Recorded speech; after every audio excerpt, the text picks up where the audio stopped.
drug cartels and their crime syndicates in the United States must be decimated, period.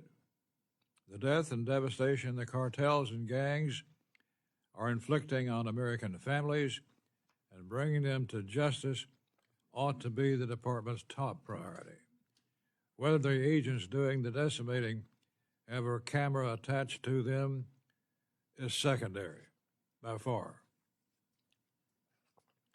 Despite this administration's best efforts to push the issue to the back burner, the Biden border crisis continues and shows no signs of stopping. People and drugs continue to flow across the southern border in blatant contravention of our laws. In an ever-evolving situation, last year, 50 times more Chinese citizens were apprehended crossing illegally from Mexico compared to 2 years ago. 50 times worse. When landowners attempt to protect their life and property, they end up being arrested. When will this madness stop? Perhaps when this administration takes the cuffs off law enforcement and allows them to do their job. Next, the department prioritizes combating violent crime and gun violence. In their 2023 Violent Crime Survey, the Major City Chiefs Association noted a decrease in homicide, rape, robbery, and aggravated assault in American cities. However, these decreases were slight, and the numbers remain unacceptably high. Nevertheless, I'm hopeful that this change in direction signifies a lasting about-face by those who embraced the defund the police movement and vindication for those of us who decried it from the very beginning.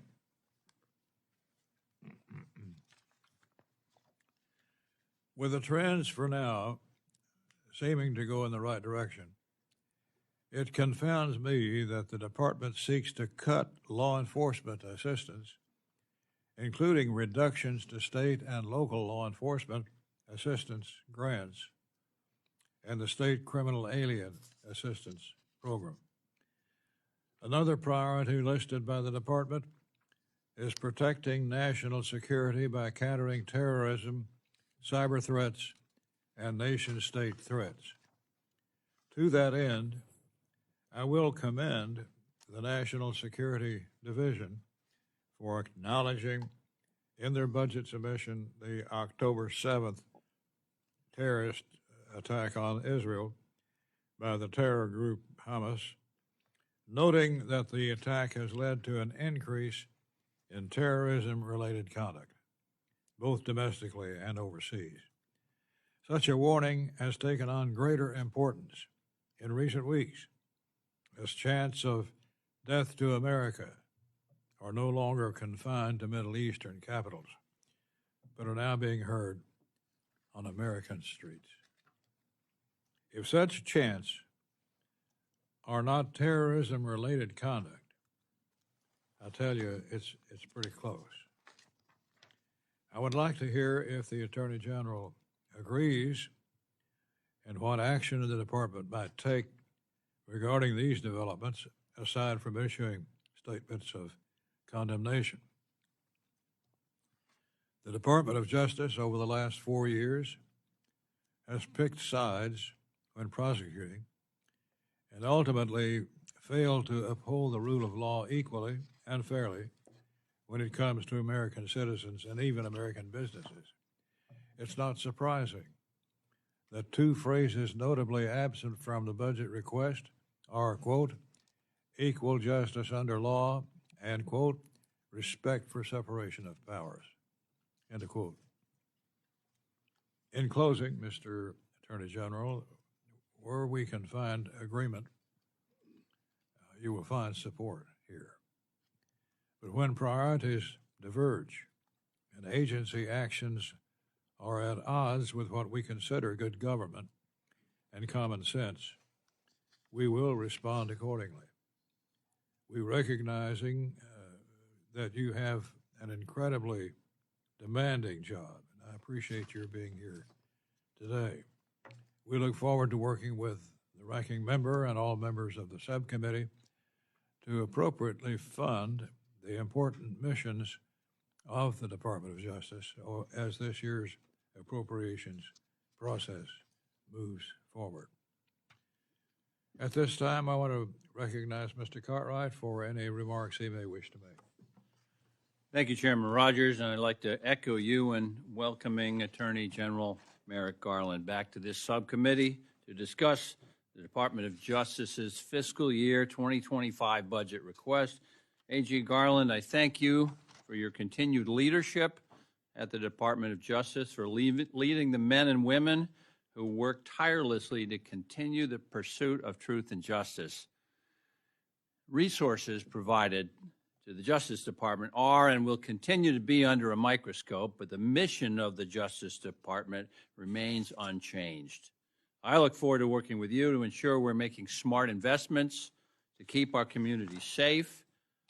Just last week, FBI Director Wray was before us, and we heard about the real challenges that the FBI, along with its state, local, and tribal law enforcement partners, are facing, especially in keeping deadly fentanyl off our streets. I heard him clearly.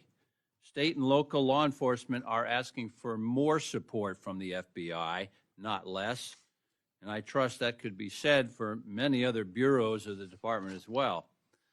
Now, further, the defense of our national security and mitigation of emerging foreign and domestic threats, including cyber, is critical. I view it as the main mission, our paramount responsibility, keeping Americans safe here in Congress, and the department's role in upholding the rule of law and preserving our democratic values for free and fair elections cannot be understated. To carry out the department's broad missions, your fiscal year 2025 budget request seeks $38.9 billion in discretionary funding, a 5% increase above the fiscal year 2024 enacted level. Your request prioritizes funding for the over 100,000 employees of the Department of Justice and makes vital increases to every federal law enforcement agency and the U.S. Attorney's offices. You have requested a strong increase for the Violence Against Women Act grants, as well as strong increases for COPS hiring grants and the Burn Justice Assistance Grants formula funding for state and local law enforcement. And I look forward to working with Chairman Rogers and you, Attorney General Garland, on ensuring that we sustain investments that our state and local law enforcement partners rely on. Congress cannot ignore the challenges that our communities face back at home. Attorney General Garland, once again, welcome. Thank you for being here. I look forward to your testimony and working with you on ensuring that we provide what the Department of Justice needs for fiscal year 2025. Yield back, Mr. Chairman. Mr. Attorney General, you're now recognized for an opening statement. Without objection, your written statement will be entered into the record. I would ask that you try to keep your statement to 5 minutes or thereabouts so we can have additional time for questions from the panel. Thank you, Chairman Rogers, Ranking Member Cartwright, and distinguished members of the subcommittee, for the opportunity to discuss the Justice Department's funding request for fiscal year 2025. Since I last appeared before you, the more than 115,000 public servants who make up the Justice Department have continued to work tirelessly to fulfill our mission, to keep our country safe, to protect civil rights, and to uphold the rule of law. Over the past year, our U.S. Attorney's offices, law enforcement agents, and grant-making experts have worked together with police and community partners across the country to help drive down violent crime.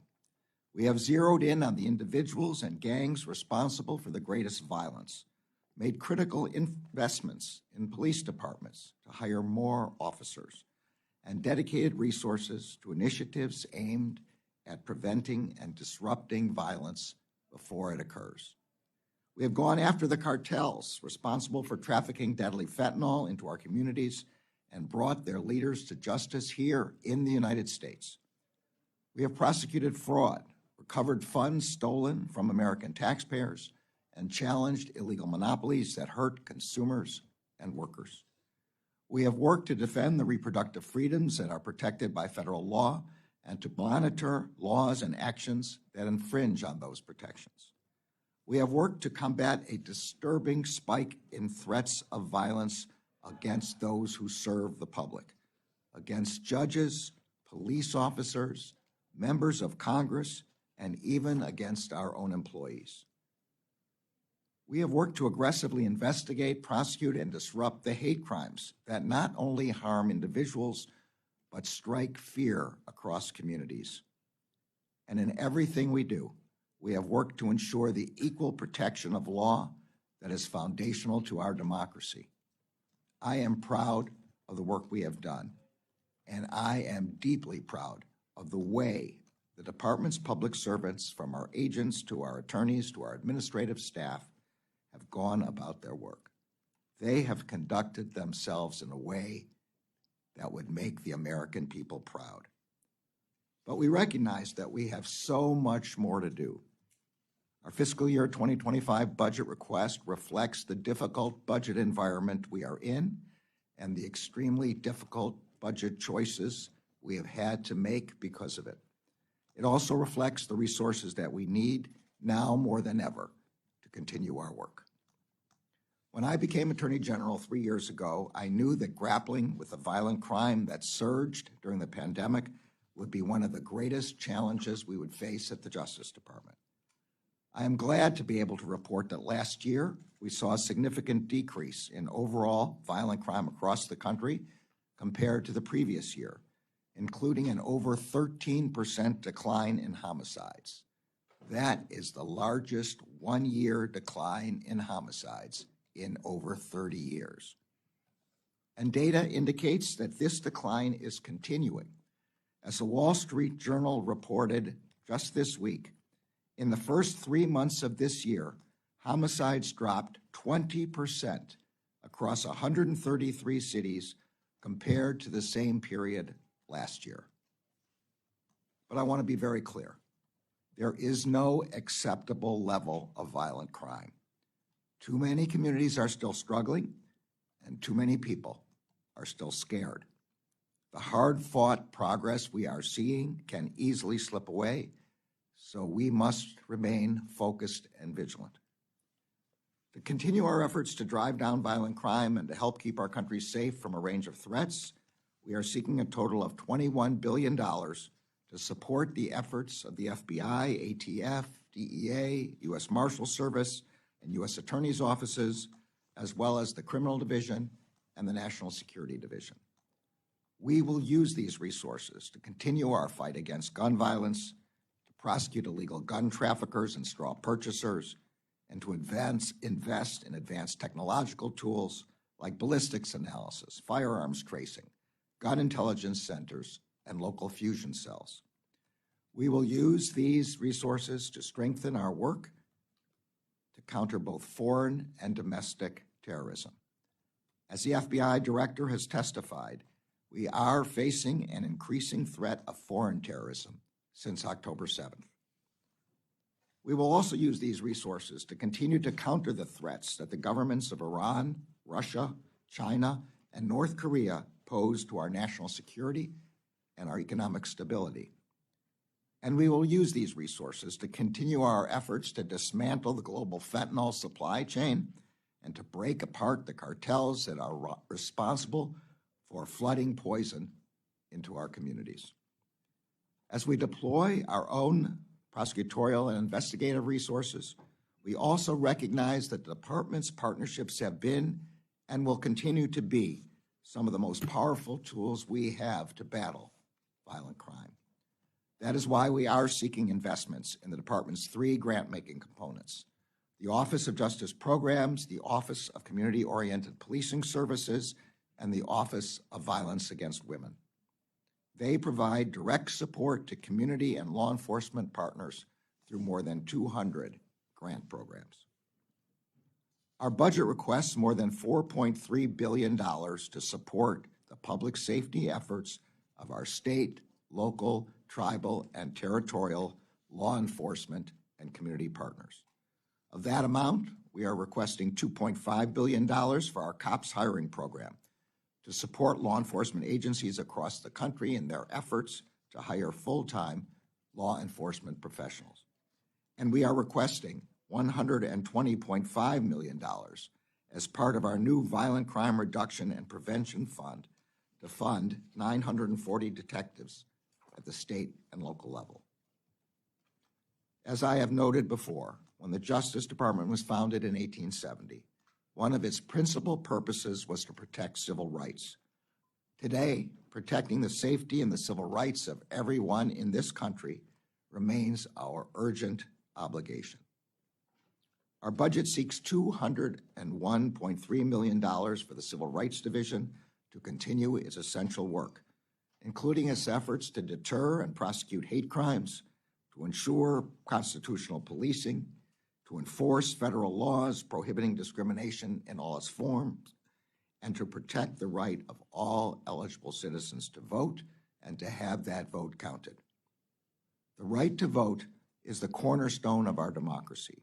Protecting that right also requires us to protect the citizens who we rely on to fairly administer voting. Our democracy cannot function if officials, workers, and volunteers who administer our elections have to fear for their lives just for doing their jobs. The Justice Department is aggressively investigating and prosecuting those who threaten election workers with violence, and we will continue to do so. As I said, I am extremely proud of the department's employees who are doing the work necessary to advance the department's mission.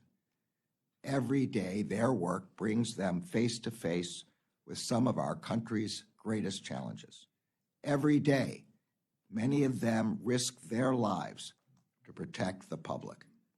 I am grateful to them. I respectfully ask for your support for the President's fiscal year 2025 budget requests so that we can continue our work on behalf of the American people. Thank you, Attorney General Garland. We will now proceed under the 5-minute rule with questions for the witness. I will begin by recognizing myself.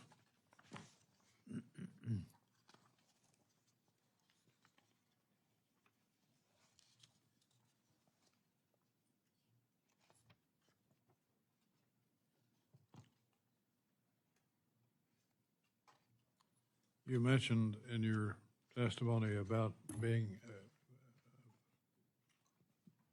here last year at this time.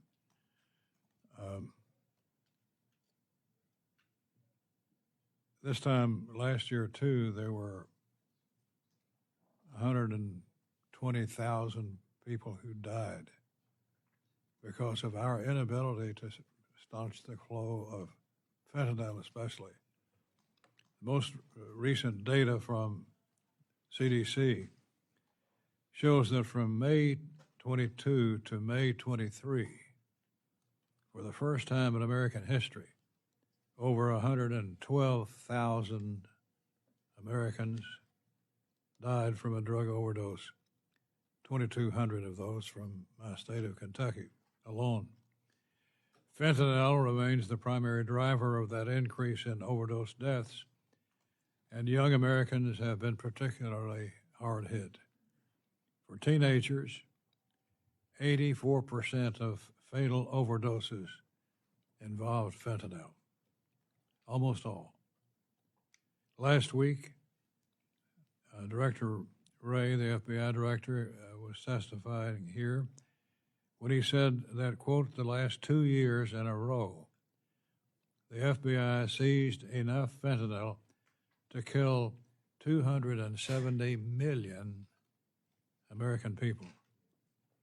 There can be no doubt that a tragically high amount of narcotics are slipping through our southern border And the border crisis created by this administration is a dream scenario for cartels. They've never had it so good. The department's budget submission has listed combating drug trafficking and preventing overdose deaths as a top priority, with multiple agencies and components within the Department of Justice implementing strategies to counter fentanyl. How are you assuring and ensuring that agencies don't silo their intelligence and that these efforts complement rather than inhibit each other? It's a very important point, Mr. Chairman. Fentanyl is the deadliest drug threat this country has ever faced, both because it's extraordinarily cheap to make, extraordinarily profitable to sell, and because how often it can be fatal. As the DEA has said in its public affairs campaign, just one pill can kill. So the Justice Department and the government as a whole has an all-government and all-department approach to this question. And you're exactly right, we have to prevent any kind of siloing. So FBI, DEA, the Marshals, OCDAF, the Criminal Division, the Civil Division, and our grants to local and state government law enforcement are all combined to work together to battle this scourge. It begins with the precursor companies in China. You can't make the fentanyl without the precursors. So we are doing everything we can. We have charged and indicted the precursor companies. The Treasury Department has sanctioned the precursor companies. The precursors then move into Mexico. We have I've personally traveled to Mexico 3 times. The Deputy Attorney General, I believe, has also traveled at least 3 times. Other high government officials have traveled to persuade the Mexican government to put controls on the precursors and to stop the precursors from coming in. In Mexico, we are working with the Mexican Marines and the Mexican Army to destroy the labs and to take down the cartels, and in particular to get assistance in the extradition of the cartel members who we have indicted in the United States. We have indicted dozens of members of the Mexican cartels. We have obtained successful extraditions of people like Ovidio Guzman, who was one of the Chapitos, the son of El Chapo. We've gotten some support in bringing these people into the United States. Then the next thing that happens is exactly as you say, it crosses our southern border. As the Secretary of Homeland Security has testified, most of this comes through the ports of entry crossing the border. And what's necessary at that point is for more money for the Department of Homeland Security. I hate to be here asking for money for another department, but if we're going to stop fentanyl from coming in, they need the large X-ray machines, the fast X-ray machines that can look at these trucks and these SUVs and these passenger cars as they come across the border. Then FBI picks, and DEA in the United States picks up the traffickers once they come into the United States, and in combined operations, including work from the Marshals and the U.S. Attorney's offices, investigates using the latest investigative tools and prosecutes. The DEA has, at the very end of the line, a public affairs campaign. We have to cut off the demand as well, and that's why we emphasize that one pill can kill. That's why I went to the DEA headquarters and met with the families, very kind of families that you're talking about. Young people who have died taking a pill they had General, no idea was fentanyl. What percentage of your drug trafficking work, what percent is tied to illegal smuggling from Mexico? Well, I can't give a number in that regard, but as I said, the vast majority of fentanyl comes into the United States, smuggled in trucks and cars coming across ports of entry. That's what the Department of Homeland Security has identified. To be even clearer, would your counter-drug efforts be even more successful if we had complete control of our southern border?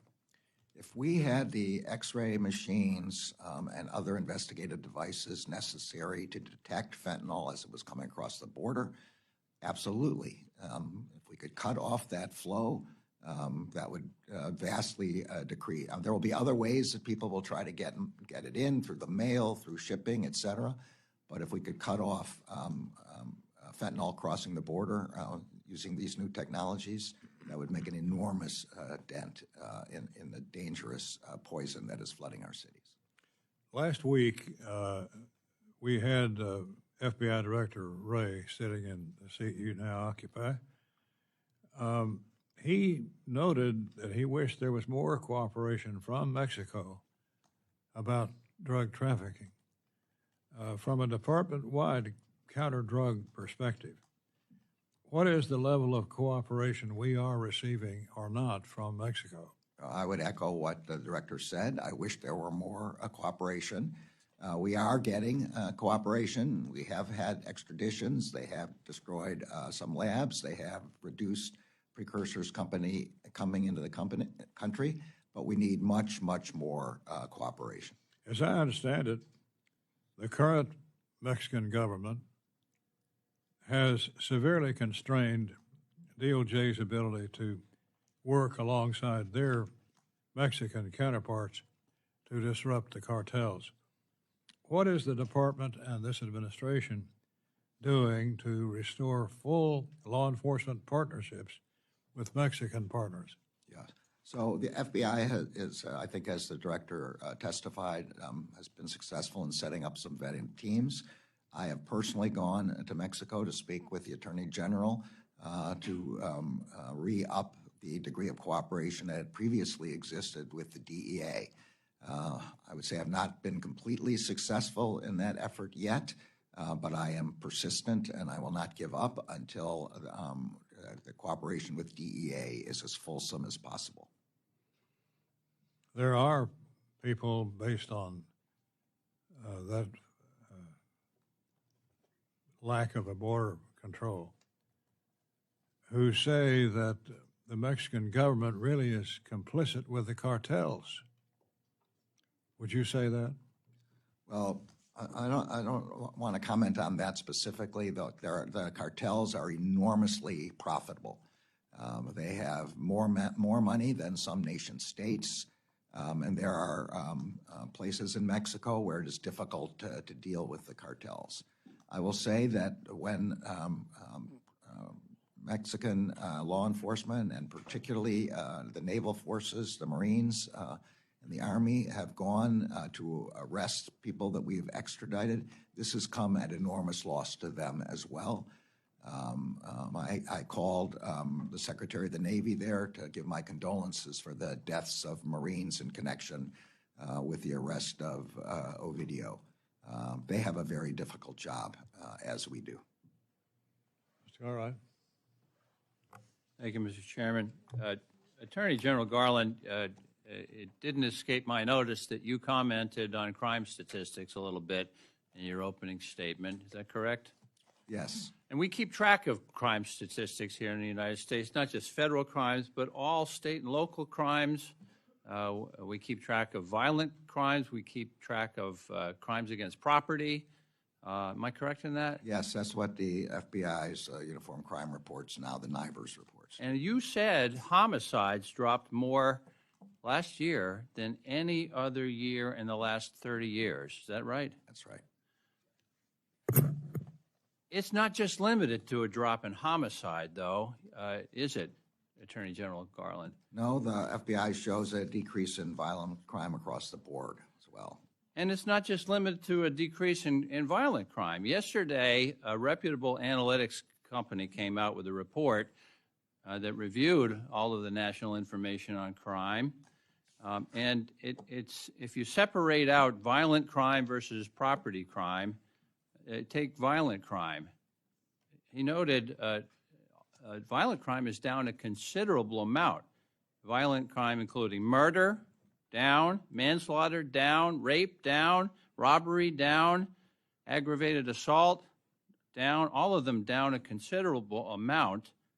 and then even into property crime, with the exception of motor vehicle theft, burglary down, larceny theft down, all of these down a considerable amount. Am I stating that correctly, Attorney General Garland? You are. Obviously, there's differences in different places in the country, and some have gone up and some have gone down, but those are overall numbers. I also want to say I think I understated the success on homicide. It's actually the largest deduction in 50 years. It's down more than any other year in the last 50 years. Right. I think I said 30, but 50 I think is the correct number. Thank you for the correction, Attorney General Garland, and thank you for the good hard work of solid police work and solid prosecutorial work that done not only by the Department of Justice, but also by the state and local police and prosecutors. That's who deserves the credit for this, isn't it? They're the ones who deserve the credit. We support them. We help them. We deal with the most difficult crimes. We provide them with technological support. But the people who are actually face-to-face with violent crime in their communities are the state and local police and law enforcement. Well, you are here today before the Appropriations panel, and we're the ones that fund your efforts. One of the most important areas that I look into are the cops hiring grants, and as I mentioned in my opening statement, the Burn Justice Assistance Grants. I've been very proud to bring grants home in both of those areas to fund local police and also to fund efforts by our local district attorneys. These are the ones that deserve the credit for that huge drop in crime over the last year, aren't they? I quite agree with that, yes. And don't let me put words in your mouth, Attorney General. What else who else deserves the credit for this big drop in crime that America has experienced? Look, we know and because we've had experience over decades now with the right kind of strategies for reducing violent crime. These strategies from the federal point of view require the kind of cooperation, the non-siloing that the chairman was speaking among all of our agencies, are then creating joint task forces with state and local law enforcement who are enormous force multipliers for the department. Our U.S. attorney's offices who reach out to communities, our grant programs to support community violence interrupters who go out into communities and prevent the crime from happening in the first place, who are willing to meet with potentially violent people and talk them down. So the importance of our grants to local communities to enhance good relationships between the police and the communities, because we don't get good policing and effective policing unless the community trusts the police. So it's a combination across the board of federal law enforcement, state and local law enforcement, community engagement. Well, that's well said. I want to focus on hiring of attorneys to go into prosecution work. Attorney General, what is the Department of Justice doing right now to prioritize creating efficiencies in its hiring and reducing the time to hire so that we have enough attorneys working for the Department of Justice and in prosecution generally? Well, with respect to law enforcement reduction in time to hire, this is a significant issue with respect to retention, promotion, recruitment in law enforcement. Sometimes both federal law enforcement and state and local law enforcement take so long to hire the person, to go through the whole background and vetting process, that the person already accepts another job before we can finish that process and before state and locals can. So our COPS office has created a playbook for state and local law enforcement to increase and streamline that process. And of course, we are looking internally to do the same thing. Well, my time has expired, Attorney General, and I'll yield back, Mr. Chairman. Mr. Garcia? Thank you, Mr. Chairman. Thank you, Attorney General Garland, for being here today. I view these annual appropriations hearings as similar to investor briefs, annual investor briefs, right? We get to talk to you about what's going on in your organization, the money you're asking for, the past performance, the vision, the path forward. I don't think most Americans know what the Department of Justice does. I don't think most Americans know what the Attorney General does. So I went on your website and just printed out the mission statement. The mission statement of the Department of Justice is to uphold the rule of law, to keep our country safe, and to protect civil rights. Pretty straightforward, pretty simple. You've been in office since 2021. You report directly to the president, and you know your mission. For your investors, the American taxpayers, how would you grade your performance over the last 3 years relative to that mission? Well, I would grade the work of our. And I'm talking about you, Attorney General. With all due respect to you and your team, I have all the respect in the world for the agents in the field. They are doing God's work on a daily basis. So this line of questioning is specifically about you as someone who is on the cabinet, reports directly to the president during a period of record high crime rates. Before my colleagues across the aisle get offended, I am not talking about the agents in the field here. I think they're doing God's work. They're doing A+ with the resources that they're given and the policies that they're working under. I'm asking you, how would you grade yourself as the Attorney General of the United States? Well, you ask about violent crime. I think what the Attorney General does with respect to violent crime is set forth a strategy for fighting violent crime and ensures that it's carried out throughout the department, throughout the country. So what I did almost immediately after I came into office. I don't mean to cut you off, but we're short on time. I'm just asking for a grade, A through F. How are you doing? I'm going to give myself an A, Okay. With room for improvement. Okay. Let me explain to you why I would give you an F.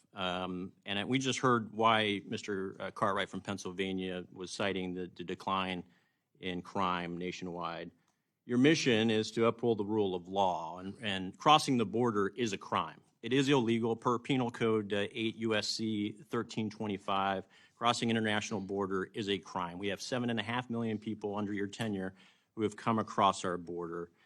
When you say there's a decline in homicides by about 20%, historic high in decline in homicides in 30 years or 50 years, whatever the number is, does that include the 75,000 people who were killed by fentanyl or poisoned by fentanyl by, in many cases, dealers who knew they actually were selling fentanyl and the victims did not?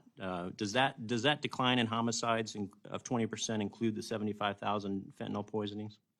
I'm sure that it does not include the fentanyl poisoning. Those were American lives lost, though, right? Who were killed by illicit drug dealers for the most That's part. right. So why is that not That's right. considered a Our homicide? U.S. Attorney's offices do pursue fentanyl traffickers, and including even the sale of small amounts where we can establish that the trafficker is the one who caused the death.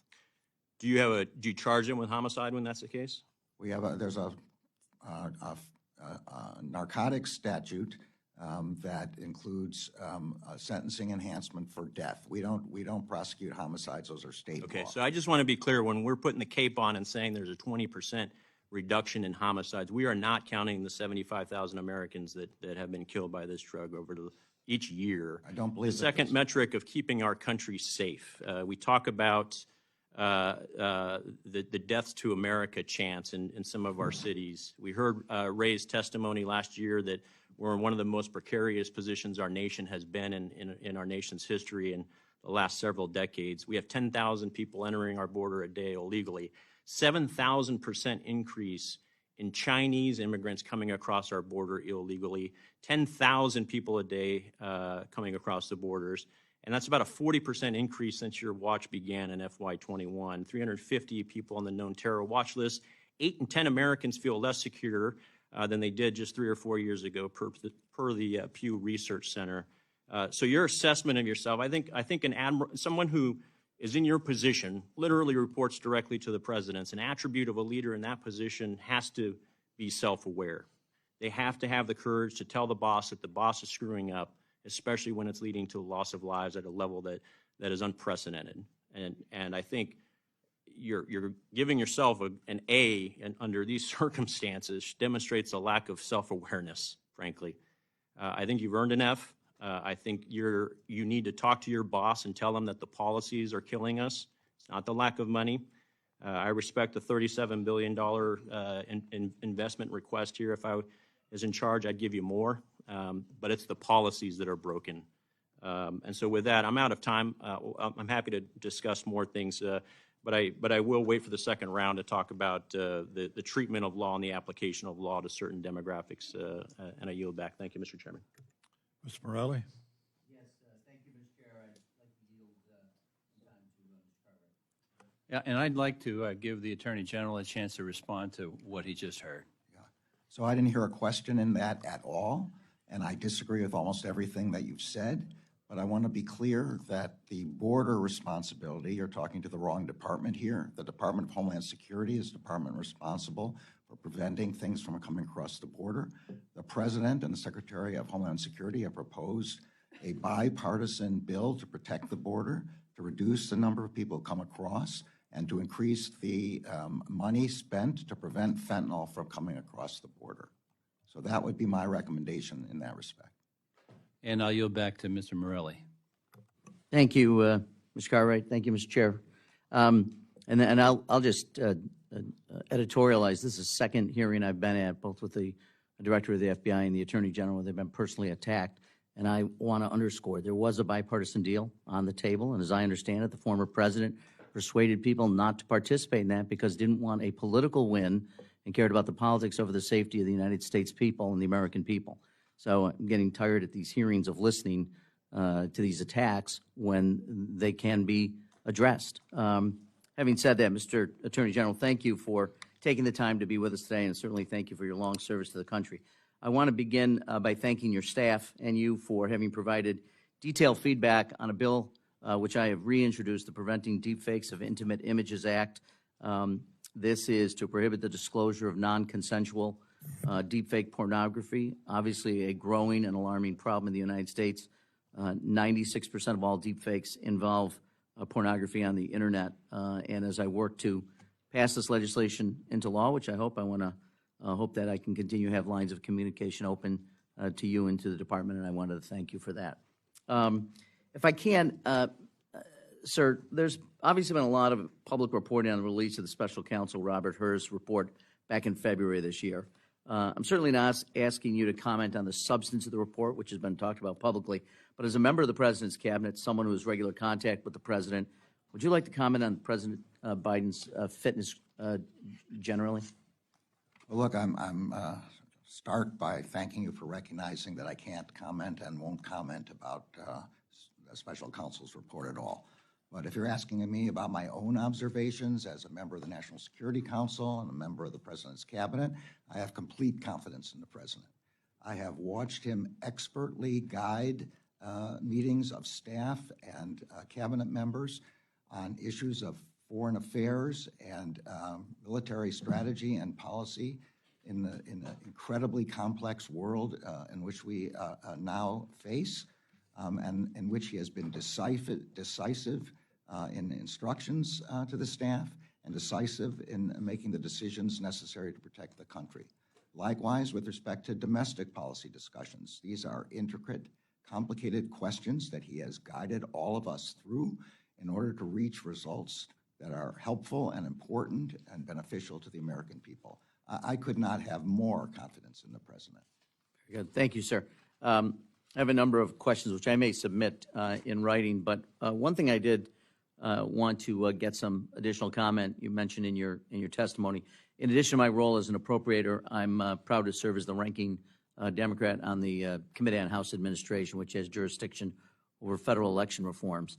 In July of 21, the Department of Justice launched a task force to address the rise in threats against election workers and election officials. In addition to threats of violence and intimidation, our country's election workers face new and unique pressures driven by the rapid spread of misinformation by extremists.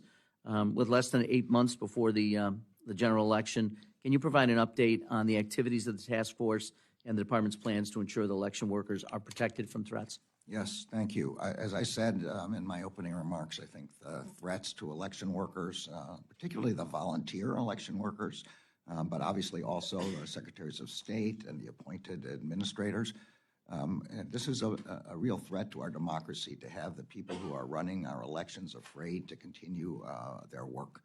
And so we have, I have personally spoken to all of our United States attorneys by video and in addition in person during our conferences. The FBI has agents devoted to this issue, and we have this task force that you're talking about. We have prosecuted more than around 20 cases now, many of which have yielded significant sentences, and we have investigated many, many more and disrupted other kinds of threats. So we are completely seized with the importance of preventing, deterring, disrupting threats against our election workers. Very good. Thank you, sir. Mr. Chair, I yield back. Mr. Clyde? Thank you, Chairman Rogers. Attorney General Garland, as I understand it, the Hatch Act generally prohibits federal employees from lobbying Congress on legislation while on the job. Last week, when the House was considering legislation to reform and reauthorize the Foreign Intelligence Surveillance Act, did you or anyone in your office make phone calls to members of Congress urging them to oppose the Biggs Amendment to require the government to obtain a warrant prior to spying on American citizens through FISA Section 702? A yes or no will suffice. The Hatch Act and the Constitution permit the members of the President's administration to speak with members who are interested in questions about the effect of legislation, just like you are asking me today about effects. If we ask, that's one thing, but if we don't ask and you actually reach out, that's a different That thing. does not violate any law of any kind. Okay, so will you answer my question? Yes, I discussed the vital United States interest in extending 702 with members. How many members did you call? I'm not going to get into my conversations with members. I'm not asking about the conversation. I'm asking about how many members did you I'm not call? going to get into that question, but I'm telling you, Okay. there is nothing All right. unlawful. This is the basic. On March 3rd, 2024, at the Tabernacle Baptist Church in Selma, Alabama, you made comments regarding our country's elections and election security laws passed by various states. Specifically, you claimed that democracy was under attack by, and I quote, discriminatory, burdensome, and unnecessary restrictions on access to the ballot. Attorney General, do you believe requiring an ID to vote in a federal election is discriminatory? Yes or no? I spoke at the just yes or no. iconic church from which the March for Voting Rights began. Just a yes or no will be fine. The answer is the Supreme Court's decision says that undue burdens on voting rights caused by voter IDs can be unconstitutional, but that What? the burdens, that's right, that's what the Supreme Voter ID can be unconstitutional. It can be, depending on the burdens and the discriminatory way in which they are taken. This is Okay, so do you think it's important to positively identify every voter to ensure that they are a legal voter? I think, as you called it, a legitimate voter. no. You have to be a United States citizen. You have to meet the qualifications for to be a voter. It's important that only those people vote. So how do you prove that? I mean, how do you prove what a person is if you don't require ID? I mean, you require ID to get on an airplane. They're not going to let you on an airplane. I Well, don't know what unless your you're illegal, I experience guess. has been, but I have voted every year my entire life, and I've never been asked to show an identification. I have always been asked to show Well, identification. then we have, but Wow. somehow the democracy So, has gone on without Attorney that. General Garland, do you believe that illegal aliens residing in the United States should be allowed to vote in federal elections? Yes or no? No. All right, great. We agree on something. Other than U.S. citizens, are there any other legitimate voters? You have to be a U.S. citizen to vote in federal You must be a elections. U.S. citizen. Okay, great. All right. I ask unanimous consent to add this to the record, Mr. Chairman. Thank you, sir. This is a poster found in the city, outside the city of Matamoros. It was posted around the migrant camps, and it is a poster from HIAS, the Immigrant Aid Society. And this particular poster says the Resource Center is a 6-unit complex that is home of HIAS. And at the very bottom, it says, reminder to vote for President Biden when you are in the United States. We need another year of your mandate to stay open. That's what this poster says. Reminds illegal immigrants to vote for President Biden. So, is the Department of Justice concerned about illegal aliens voting in federal elections? The Department of Justice is concerned about any illegalities with respect to voting. I've never seen that poster. I've never heard of that poster. That's the first time I've ever heard anybody even mention that poster. Well, now you have. So if any non-citizens vote in federal elections, are you going to prosecute them at the federal level? Anybody violates the voting laws, and if they are federal voting laws, then and we will investigate and prosecute as appropriate. All right, that's good to hear. I appreciate that. With the additional money you asked for the Civil Rights Division, I hope that you prosecute illegal voting. Now, last year you promised to provide the prosecution of crime statistics for the city of Washington, D.C. for the last 5 years. It was a question that I asked you. I have not yet received them. So I'm asking you again today, do you commit to provide these statistics, the prosecution of crime statistics for the city of Washington, D.C.? Will you provide these in the next 30 days? I'll ask my staff to get in touch with yours. I don't know what the problem is with respect to providing those. It doesn't seem like there should be a problem. Okay, great. Thank you. I appreciate your commitment to provide them, Attorney General. And my time's expired, and I yield back. Attorney General, you have the power to free Julian Assange.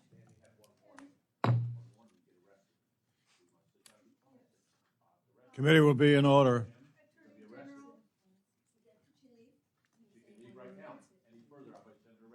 Free Julian Assange. Freedom of the press is so important. Free Julian Assange. Free Julian Assange. Free Julian Assange. The chair reminds our guests that disruptive demonstrations from the audience are a violation of House rules. Any additional disruptions will require law enforcement to remove protesters from the room and restore order.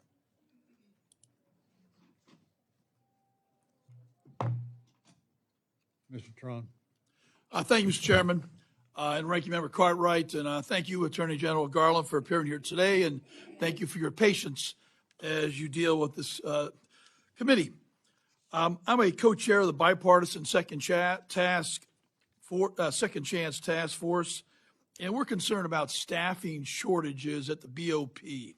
The BOP's funded at 93%, but we're only staffed at 86%.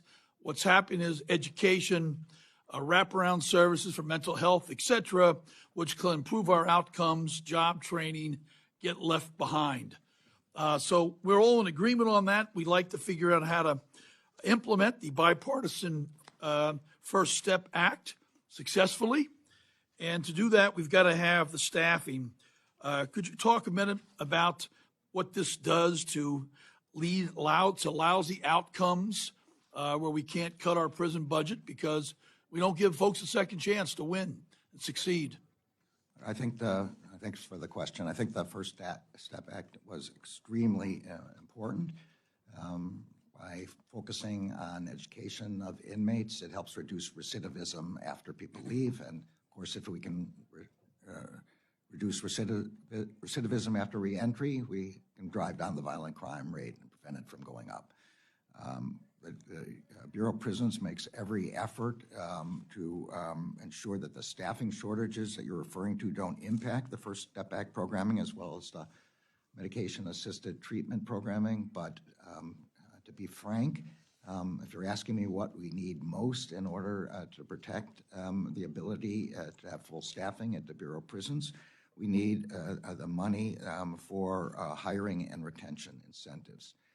Being a correctional officer or being a First Step administrator, these are dangerous jobs in facilities that have not been kept up over decades, and where there are adjoining facilities, sometimes state and local facilities, that pay more money. So I'd say if you're asking me for the one thing that will give us a better chance here for the First Step Act and for the Second Chance Act, it would be to give us the money that we're requesting, which is $205.4 million for hiring and retention incentives. So quite simply, the dollars that you give you, the proper amount of money, will result in saving millions, tens of millions more down the line by cutting recidivism.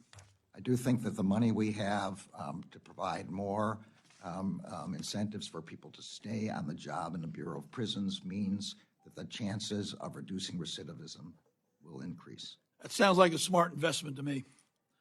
Second quick question. 75% of BOP inmates do not have a photo ID when they leave prison. They can't secure housing, apply for jobs, open a bank account, federal benefit programs, etc. The Bureau is addressing this by providing some IDs to U.S. citizens now. We have a bipartisan bill, the BOP Release Card Act, that supports this effort at the BOP by ensuring new IDs fulfill all the requirements and directs BOP to work with the states to have a one-on-one exchange so we can work right with the states to move these folks into getting their new ID card and then successfully be able to exchange that for state ID cards. So we would appreciate your help in moving this bill forward. Does that make sense to you? Yeah, we would be happy to give technical assistance, and I think our staffs may have already consulted on this, but of course we'd be happy to give technical assistance. The BOP has implemented its own release ID program in October of 2023, and they're on track for full implementation by this spring. Excellent, thank you. The DEA has extended current telemedicine flexibilities for prescribing controlled medications through December 31, 24, but there's not a revised proposed rule, and many patients are at risk of losing access to prescriptions needed for mental health and substance use disorder. Last year, my colleagues and I expressed concerns about the proposed DEA rule that would have limited patient access to buprenorphine and encourage an evidence-based approach to make permanent the use of audio-only or audio-visual telehealth technology for buprenorphine prescribing. This is crucial to reach these patient populations, including unhoused, rural, tribal. So as a follow-up to that letter, we introduced the TREATS Act, which allows medication for opioid use disorder to be prescribed via telemedicine. What's DOJ's position on the continued use of telehealth flexibilities to ensure access to these medically necessary substance use disorder treatment, and how is this supported in your budget request? So as you noted, the DEA and HHS have extended the current telemedicine flexibilities until December 31st of this year. DEA has issued a proposed rule which would allow authorized providers to prescribe medicines for opioid use disorder via telemedicine. They are working to promulgate a final rule by the fall of this year. Okay, excellent. Thank you very much.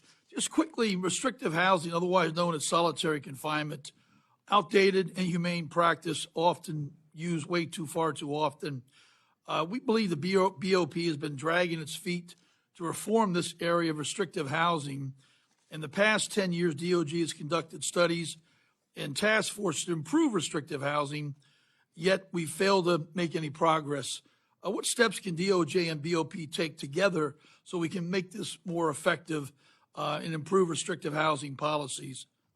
Well, the new BOP director is very much committed to what you're talking about.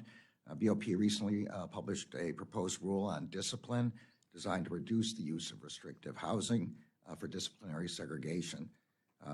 BOP is trying to hire more psychologists and provide de-escalation training, which would help reduce the need for restrictive housing. Excellent. Thank you very much. I yield back. General Garland, if you would please move the microphone closer to. Oh, I'm sorry. To you. We're having a little I don't know trouble if I can hearing. move I can't move the microphone. Mr. Klein. Thank you, Mr. Attorney General, for being here. I listened with interest to your opening statement, and I have to say I'm concerned that your actions are speaking louder than your words, especially when you say there's not one set of laws for Democrats and another for Republicans.